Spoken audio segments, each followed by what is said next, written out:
This is Your Magnetic Purpose podcast, a new season focused on creativity and connection. We'll use tools like human design, tarot, and astrology, and see what happens when you let your natural rhythm lead. So let's dive in. What if the way that you access creativity isn't a habit or a discipline, but it was actually written into your energetic blueprint? There's a reason why some of you feel the most creative at 3 a.m. under a full moon, while others need morning and fresh coffee. And then there's also a reason why some of you create best in chaos and others in complete silence. Or a reason why a certain ritual can unlock a creative flow, while those same practices do absolutely nothing for somebody else. That is your creative channel, and it has its own frequency. And when you understand how to tune in, they feel like they're flowing right through you. Hi, everybody. I am Ashley, and this is Your Magnetic Purpose. And today we are exploring how each energy type creatively works. And we're going to have a little bit of fun with it and even a little bit of magic to access it. So we're going to kick it off with generators. Generators are all about earth magic and the power of touch. Your creativity is deeply physical. You're connected to the earth energy and in a grounded, responsive, building kind of way. Your creative channel opens through your body and not just your mind. When you're trying to force ideas from your head, you're bypassing your actual creative antenna. So a way that generators can actively work with their creativity is your ideas come through engagement and physical interaction with the world around you. You need to see something, feel something, and respond to something before creativity actually activates. Some rituals that you can do to access your generator creativity is to create an inspired altar, and not metaphorically, an actual physical space where you can put objects, images, textiles, whatever it is that activates something within you. And then you want to move before you make. So it's really great for generators to get out and dance, walk, stretch. Your creativity lives in your sacral center, which is your gut and your pelvis, your core. When that feels tight or stagnant, so will your ideas. So movement is going to help to unlock that channel. And then you want to work with clay, fabrics, or physical materials, something that you can touch. Even if your final work is digital, start with something tactile. Build it, hold it in your hands, and let the creative intelligence flow through your body. Another really great way to respond is by using color as a tool. So spread out some paint swatches, some fabric samples, any type of really bright images, and then notice what ones your body automatically says yes to. And don't overthink it. Just feel it. See what responds within you, and then you can build from there. Some moon phases for generators are going to be the waxing moon. Your energy builds just like the light. So use this phase of the moon to commit to projects that genuinely excite you. And then we have manifesting generators. This is fire and lightning. Manifesting generators are electric. Your creativity is fast and multi-dimensional. You don't want to just create in a single line. You create through what looks like chaos, but is actually your design finding the fastest, most efficient path through. So some ways that a manifesting generator can really show their creativity would be working with multiple entry points. Your creative brain doesn't just work sequentially. You're thinking about 5 things at once, and somehow they all kind of connect to each other. Some rituals to help access this creativity is to create a constellation workplace, have multiple projects visible at once. You can have a sketchbook open with different pages. You can have screens open with different tabs, materials for different ideas. Let yourself move between them, and that cross-pollination is where your magic happens. You can also use timed creative bursts. You can set a timer for 15 minutes and create as fast as you can on one idea. And then when the timer goes off, switch to something completely different. Your speed is your feature, and it is not something that you should be fearful of or hold back from. Another really great thing to do is working with sound layering. So any music, ambient noise, podcast playing in the background, your creativity thrives in organized chaos.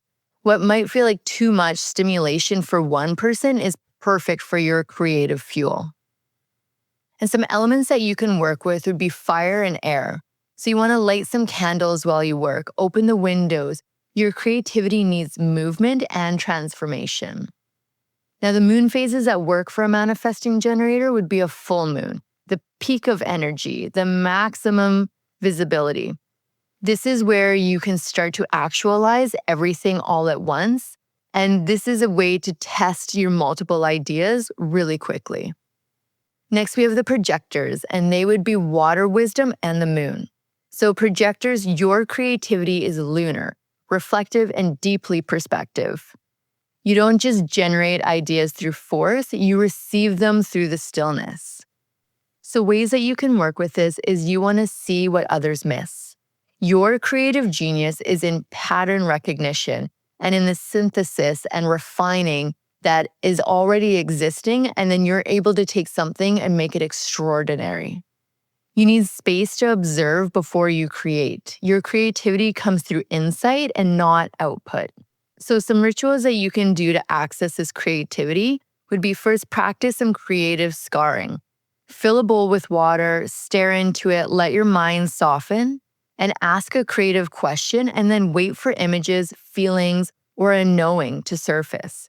Your creativity is receptive. It comes when you create space for it. Another really great thing for you would be moon bathing. So sitting in moonlight, like literally sit outside when the moon is full. Let the lunar energy recalibrate your system. Journal what comes through, and some of your best ideas will arrive in these liminal spaces. A great moon phase for a projector is a waning moon. Energy is softening, it's turning inwards, and it's the perfect time for observation and refinement. And this is what helps to feed your creative process. And then we have manifestors. Manifestors are the void magic and the initiating spark. Manifestors, your creativity is pure initiation. You create from the void, from nothing into something. You don't need inspiration from external sources. Your ideas come from somewhere much deeper and somewhere that most people can't even access in the same way. So some ways that you can actually work with this would be when you receive a download or a vision or a sudden complete knowing about something, know that that is what needs to be created by you. When this impulse hits, it's urgent. You need to capture it immediately or it's going to dissipate. Some rituals to access this creativity is working with the void. Sit in complete darkness, no light, no sound, and let yourself be in the nothingness. Your ideas come from that space between the different worlds. Regular time in the void helps to keep your channel clear.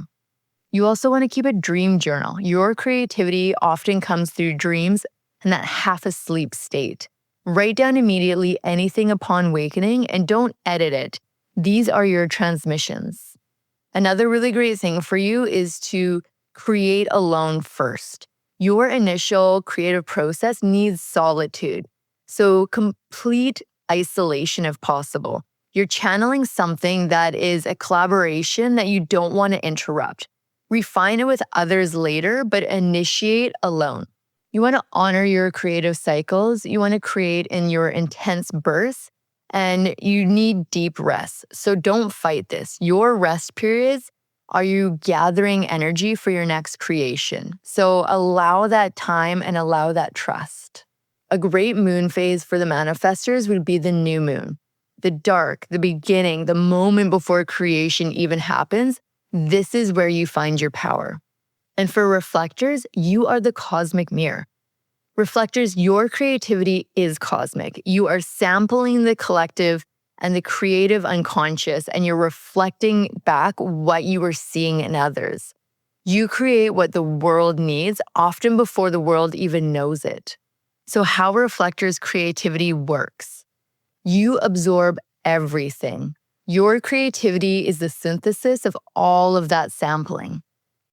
You need time, and your creative process flows in those lunar cycles and not in the daily grind. Some rituals that you can use to access this creativity would be working with the full moon cycles. Start a creative project at the new moon, let it develop across that 28 days, and notice how your creative vision starts and what it looks like towards the end. What remains consistent in that entire time frame of the 28 days is what is true for you. You also want to create in different locations, like in coffee shops, studios, nature, at home.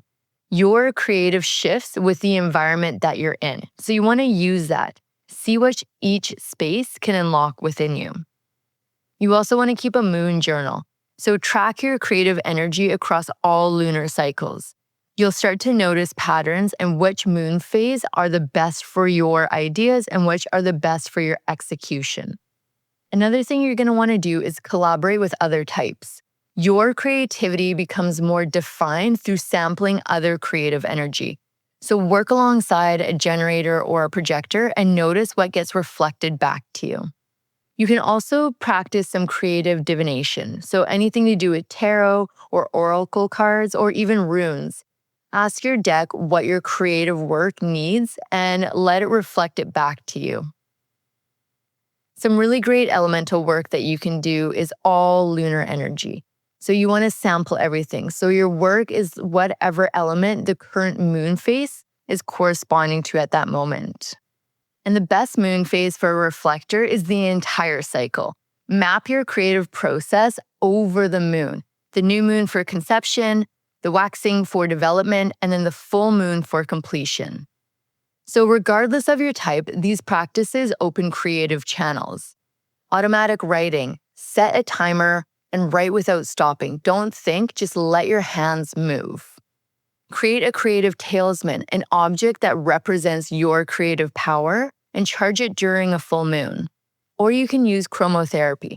Each type has a color that is active when their creative channel is open. Generators is going to be earth tones. Manifesting generators is going to be electric colors. Projectors is blues and silvers. And manifestors is deep purples and black. While reflectors, you have iridescence or things that are changing colors in the light. Sound bathing is also a really great technique across any energy type. The singing bowls and the frequency of the music or binary beats, your creative channels respond to these vibrations and it helps you to find your frequency. So as you can see, your creativity isn't random. It has a structure and a way of flowing that is specific to you. When you work with your design instead of against it, and when you use these rituals and practices that actually match your energetic blueprint, that is where the creativity starts to flow and your creative blocks will start to dissolve. The work feels a little bit less forced and everything feels more like channeling. So this week, choose one of the practices from your type and actually sit and do it and see what opens up for you. You can go to Your Magnetic Purpose and pull your chart if you haven't already, and you can know how to work with your type and how to work with your magic. So I'm Ashley. This has been Your Magnetic Purpose. Next week, we are going to be getting into social media for all the different energy types. I will see you in that episode. If you enjoyed today's episode, make sure to like, share, and subscribe wherever you stream your podcast. For more resources and tools to explore human design, tarot, and astrology, head over to yourmagneticpurpose.com and book a live one-on-one reading or download your free chart. Remember, the more that you align with your purpose, the more opportunities you attract.